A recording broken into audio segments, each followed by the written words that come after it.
যদি কারো কাছে একটা পর্বত সমান স্বর্ণ থাকে, সে এরকম আর একটা চায়। যদি কারো কাছে এক পাহাড় স্বর্ণ থাকে, তারপরও সে আরেকটা স্বর্ণের পাহাড় চায়।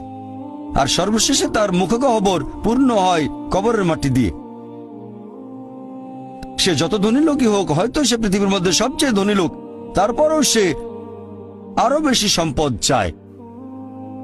মানুষ সন্তুষ্ট হয় না, বেশিরভাগ মানুষ কখনো সন্তুষ্ট হয় না।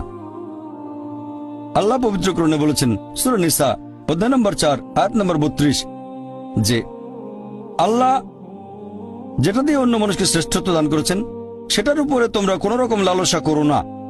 এভাবে বলবেন না যে হে আল্লাহ, তুমি অমুককে অনেক সম্পদ দিয়েছো, অমুককে অনেক সুন্দর একটা গাড়ি দিয়েছো। এমন কিছু আল্লাহর কাছে চাইবেন না যেটা অন্য কাউকে আল্লাহ দিয়েছেন। এতে লোকসান হবে আপনার। আর আমাদের প্রিয় নবী মুহাম্মদ সাল্লাল্লাহু আলাইহি সাল্লাম বলেছেন, সেই লোকদের দেখো যাদের ভাগ্য তোমার চেয়ে খারাপ।